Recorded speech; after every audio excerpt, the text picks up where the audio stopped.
Hey guys, Mineral here with a quick review. And for this one, we're going to take a look at the Gladiators and Excelsior match, namely the Busan map. And this was a map that the Gladiators dominated, and I felt like it was an interesting one to look at. It featured a lot of different compositions. It was one of the first matches of the week as well on the 2-2 meta. So these teams were kind of the teams that were breaking in the meta, so to speak. So first off, if we just discuss the compositions, if we look at the Gladiators site, they are playing the Reaper, Sombra, Mora Lucio dive with a Hammond. And Excelsior are playing a much slower composition with the Ana and the Mercy, Widow and Pharah. So a much slower composition for the Excelsior. Obviously, the way they excel is to just buy time for Sibiolvi, try and create space for him to get picks, buy time for Libero to put in some meaningful spam. So that's really the pace you want to play at if you are the Excelsior. Now, if you are the Gladiators, you're going to be playing at a much faster pace. If you guys remember, towards the end of Stage 3, or even at the beginning of Stage 3, a very popular composition was the Lucio, Moira, Brig, Sombra dive. Kind of that was kind of the anti-Chengdu comp, or the anti-3 DPS composition. And this composition plays in a very, very similar way. For all intents and purposes, Decay on the Reaper is kind of like the Brig here. Basically, you just want to close the distance. You want to play at a blistering pace, and you just don't want to give Excelsior any time to set up their poke, which is essentially how we're going to see the matchup play out here.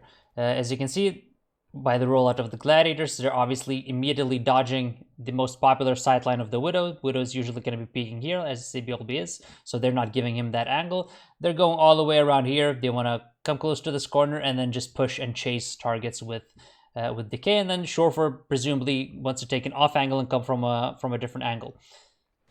Now, as soon as SB doesn't see anyone main, he makes the right decision by rotating to the right side. If you don't see anyone main, this is most likely where they're going to roll out, and he gets a very nice angle here to go for a pick, and he does pick off Shorfer. So even with this pick, this doesn't really secure the fight for the Excelsior necessarily. As soon as SVB takes his shot, you can see that Hydration reacts. He's immediately going for the dive here. He grapples this group as well. They're getting ready to speed boost. They're essentially waiting for Big Goose's speed boost. They know the location of the Widow. They know where they want to go, and they're just waiting for Big Goose to get a speed boost. As soon as he gets his speed boost, they're pushing in. And so Libero taking this angle, nice little poke angle, but really the team is going to be gone by the time he takes this position. And that's, as you can see, that's exactly what happens. So Hydration does get slept by Jonak here, but if you look at the positioning now, what was kind of a 5 versus 6 turns into essentially a 3 versus 5 here. And these guys are trailing the play. So Gladiators playing well towards the win condition. They're trying to close the distance. They're trying to pressure the priority targets, guys who can't really get away. They want to suffocate the Widowmaker. They want to basically close the distance. But good play by Jonak here, because he sleeps Hydration to stop the momentum, and he hits a gigantic nade here on Big Goose and Void, which really, really slows down their momentum. And Jonak survives. Manu here slams to buy a little more time. And Excelsior essentially has negated the dive very, very well here. Granted, if Shorfer hadn't gotten headshotted, if he maybe rolled out a different path and maybe found his way, because really, if your main group wants to push in here from this angle, your Sombra wants to come in from another angle. So if Shorfer was part of this fight, almost certainly Jonak would have died. So pretty decent execution here, but also good reaction by Excelsior to survive. Libero picks off Big Goose here. And you'd think that the fight is completely over at this point. But really, if you, just like I said, Decay essentially serving the role of the Brig here. If you can get Decay on the point, he's going to be very hard to push off. He has great brawling potential on the point. So really, Gladiator's composition is most vulnerable before the point opens. But when the point opens and you can pressure the objective, that's when it excels. Now, granted, you are essentially 2 men down, but also you can see that Shorfer is coming back. So you probably have to give up point here, but the map isn't quite over. Decay, a little bit lucky to get out here with his life with the teleport. Very, very lucky. And immediately shifts. So and also Shorfer pulls out the sleep dart from the Jonak here, which is also big. Now Void and Shaz wrap onto the point from a different angle. You can see hydration is coming in as well. SBB does have a very nice angle here. And Excelsior do capture the point, but now you can see the Decay is kind of where he wants to be. Obviously, SBB, he knows SBB's position. He's trying to hug this wall as close as possible so that he doesn't get killed. And he can win all of these duels. And anytime you try to challenge him one-on-one, he's going to win these duels. As you can see, he gets mana essentially for free. Now, Hydration also disrupting the supports, pressures Jonak. Remember, Shorfer forced out the Sleep Dart, so Jonak immediately is a lot more vulnerable. Hydration does push him off. And while Anemo is trying to take care of Jonak here, Libero also gets pushed by Void. Remember, Shaz and Void came from this angle. So really a lot of things to consider here and for Excelsior. And that's why this fight immediately turns out chaotic, which benefits the Gladiators, because you see that Decay and Hydration are coming from this angle. Shaz and Void are coming here. Shorfer is coming in from another angle. So really, it's difficult to make correct decisions on the fly here if you're Excelsior and keep everyone safe, which is why Mano ends up losing on point because he doesn't have heals, because Hydration is zoning out both of the healers. Also, Void takes the opportunity and picks off Libero. Now Shorfer dies, and Decay tries to push SBB and also dies in this situation, which he really doesn't have to do, honestly. Like he could have just stayed on point and brawled and won off of point pressure. But even though SBB does kill him here, Big Goose is coming in to finish the kill. SBB, let's see, does he have his grapple? He does have his grapple, so he still has a chance to survive, but really he's not ever going to be getting any heals here. Remember, both sports are here, so SBB is completely on his own on that side of the map. You still have two tanks here on the point. You have a lot of sustain. And Hydration is doing a terrific job zoning out both of the supports. Shaz also tries to help Big Goose to push SBB. SBB tries to grapple towards his supports, but they finish him off before the supports get here. Remember, Hydration zone them to all the way behind point, and you end up kind of grinding this fight out as a result. Hydration goes in for another rotation, boops down Jonak. Really, if Jonak wouldn't have died, maybe you can see a situation in which the Excelsior win, but they've also lost both of their DPS. They don't really have a lot of DPS to deal with these guys on the point. Shaz and Big Ooze can kind of play at a much faster tempo and really chase them down. So usually, if it gets to this point, you're going to see the Gladiators winning. It does take a little bit of time to clean up the staggers. But this is where I think it's weird that the Excelsior don't end up swapping. Libero isn't close to his barrage, and even if he was, very difficult to barrage into this composition that the Gladiators are running. You can also see Decay switching to the Tracer. He's coming back on the Tracer here. Also going to be able to put pressure on SBB and just, you don't have as much perhaps brawling potential on the point, but you do bring a lot of value still playing an up-tempo style with this hard dive composition. And again, just like in the previous stage with these Mora comps, you're just hugging the walls, you're not giving the any sightlines to the Widow, and as soon as the Widow peaks here or here, that's when you press the speed boost button and you just go all in and you ensure that Libero, who is trying to poke his way in here, is essentially going to be out of position. So if you look at how this plays out, as a B still on the left side, uses wall hack and shows.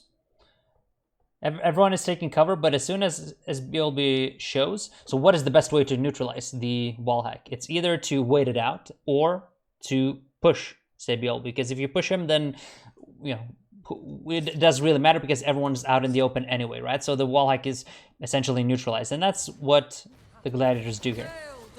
They sue him, and they see him, and you can see how they split the resources. Void is pushing SBB basically just to mark him, make sure he doesn't get room to doesn't have room to get kills.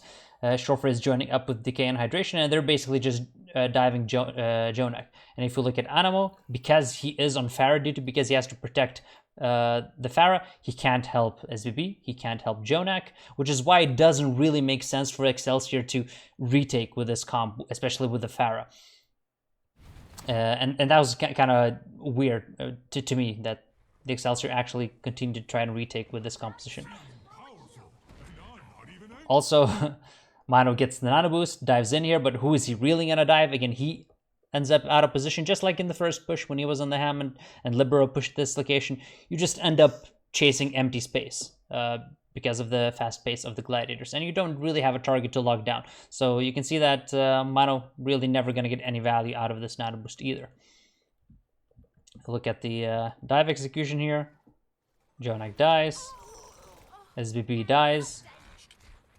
And Animo, there's just no way he can protect those guys. So very weird for Excelsior to actually retake with this composition.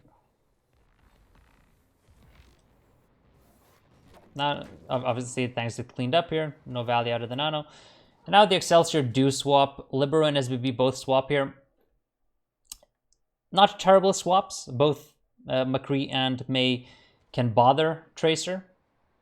Both of them can essentially one-shot the Tracer. But really, if you think about the comp that the Gladiators are running, Dickie can still get a lot of stuff done because you're essentially playing full dive. 6 people are going to be diving into your face. Matrix is going to be on the McCree, and there's just going to be a ton of pressure. So you can still get a lot of stuff done here with the Gladiators, especially since you have so many ultimates available. You essentially won that fight just with Shaz's ultimate, and you have a situation where the majority of Excelsior's squad have swapped. So even though you've kind of won 2 fights in a row, you still have the ultimate advantage. You're coming up on almost 5 ultimates here.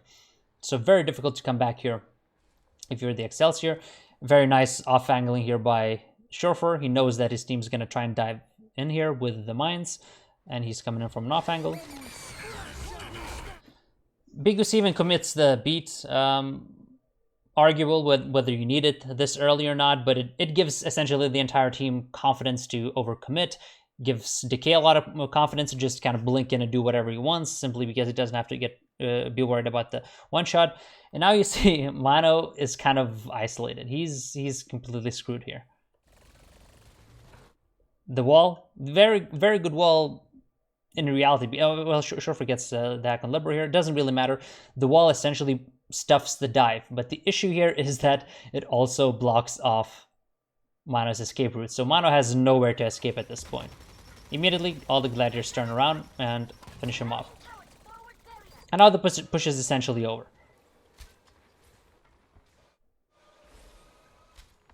You can see the Excelsior still trying to push in here a little bit. Animo was really looking for this res. Like, the only way the Excelsior can realistically still win this fight is if Animo finds this res. But Void and Hydration, good job trying to block it here. Animo doesn't feel comfortable going for it, as he shouldn't. It would have been a very risky res. And the Gladiators once again amp up the tempo. Again, Shorefore, you can see coming in and shooting from the back, so you have to worry about so many angles here. Meko tries to relieve some pressure with the Diva Bomb, but that's not really ever going to get anything.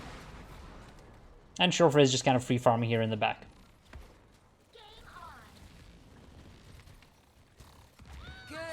Scrappy fight. A couple of ultimates exchanged. Void finishes off with the bomb. You do have a lot of survivability with Excelsior composition, but really the fact that Mano was dead from the get-go, you're finding one man down, is just going to be very difficult.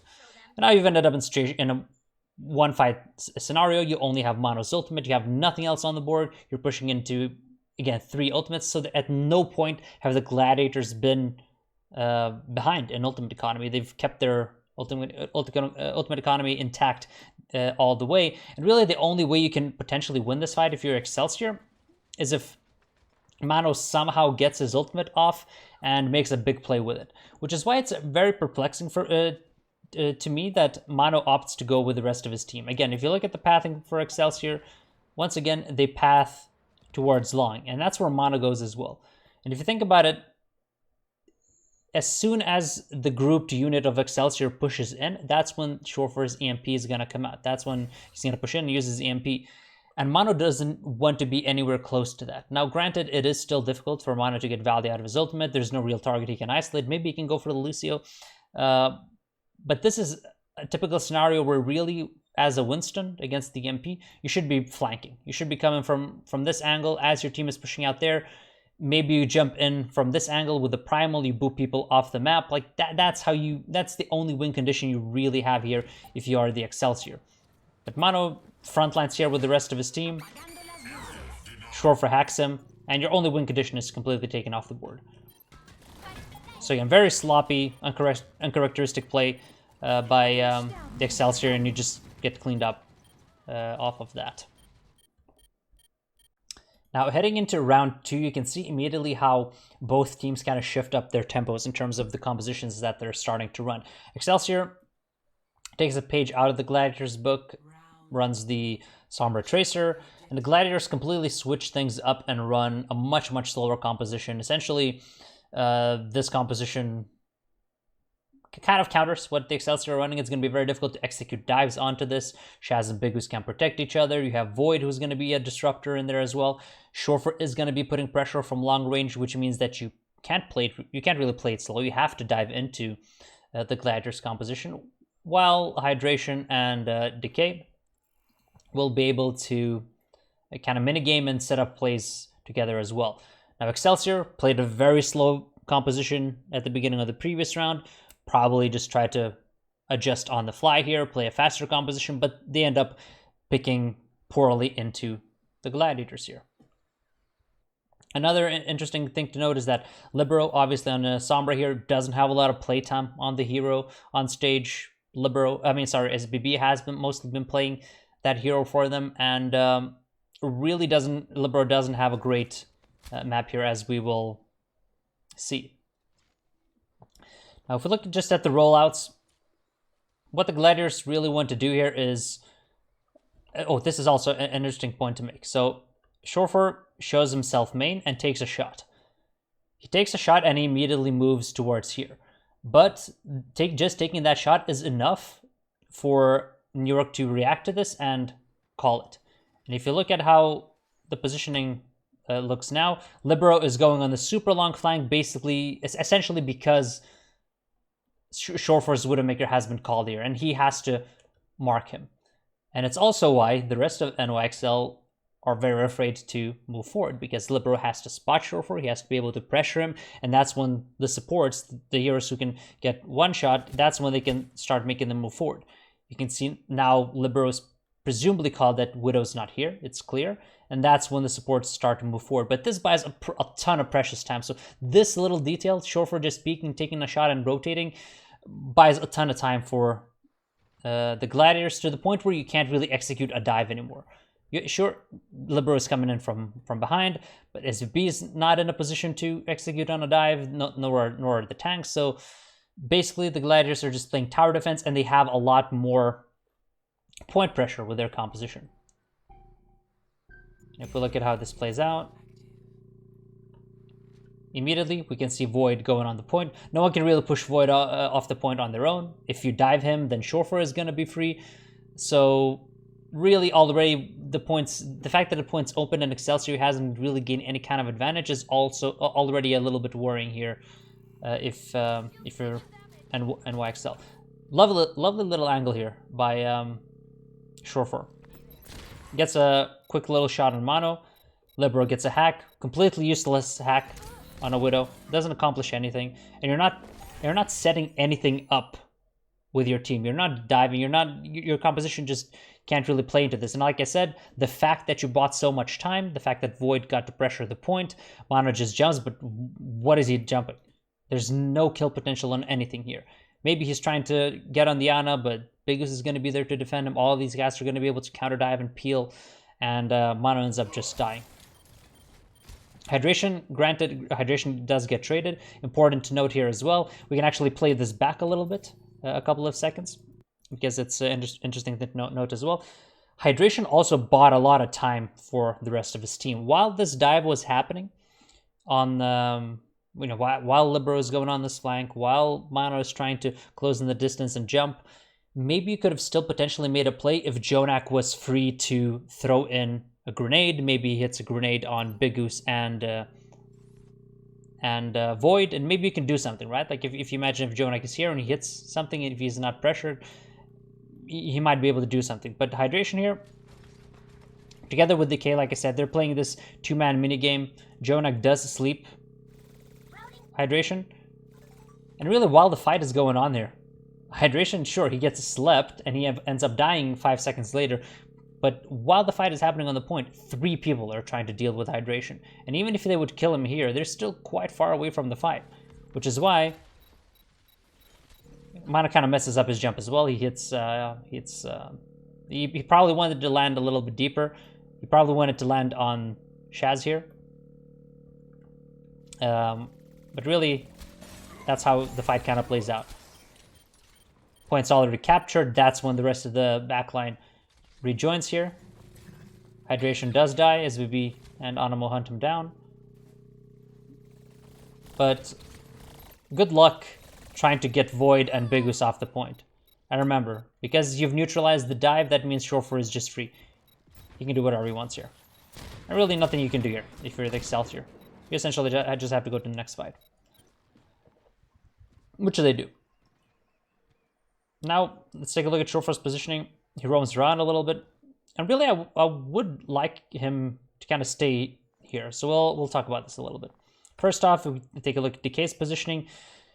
Kind of 101 of last year's meta. Anytime you're playing Tracer Widow, and you have map control, you are defending an objective, your Tracer is generally going to look to mark the other Tracer. As long as Decay can kind of take SVB out of the fight, he's taking a lot of firepower out of the dive of the Excelsior, and the Excelsior do have to take map control back. They have to dive. So that's basically what Decay is positioned for here, while the rest of the team kind of plays tower defense. You can see immediately Decay starts his duel over there. But this is why I kind of would have liked Shorefur to potentially take this position. Because if you think about it, if Shorefur is positioned here, you're given the Excelsior a lot more things to think about. Now, granted, if Libero is on the Samurai, he can potentially solo push him or get in a position where he can shoot him. And then maybe Mano comes in here and he jumps on Shorefur, maybe you can actually kill him. But I do believe if Bigus holds this position, he could maybe still armor him. Maybe that's enough to kind of for Shorefur to grapple out, and really just gives more things to think about for the New York Excelsior, especially with Decay taking care of SVP here.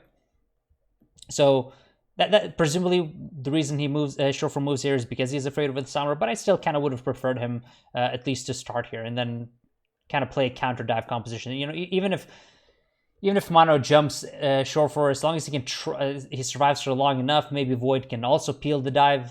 So you're just given more things to think about. But really, very, very defensive play here by the Gladiators, and Shorefur's angles really aren't that good here. You can't really do much from here. Whereas here, he is a massive threat. You have to deal with him. You have to send resources. Maybe you end up in a situation where Libero doesn't see him. Maybe Libero paths this way, and then Shorefur hides and then pops out here. Now you don't have to care about Libero anymore.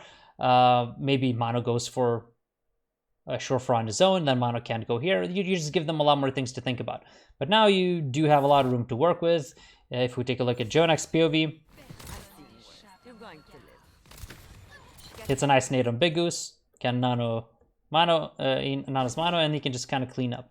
Also, a little kind of funny play here was obviously both supports dice. The fight is kind of over regardless, but Chaz did hit a sleep on Libero, and as you can see, Shorefur grappled to try and come here to headshot him, to go for the one shot.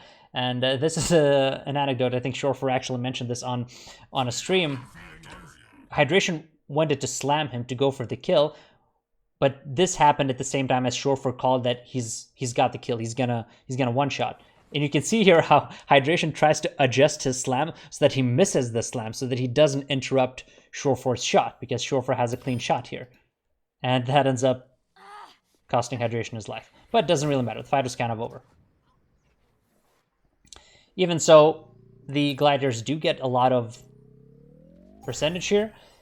And they, again, swap into an even more favorable composition. So now you have the McCree, you have the Brig.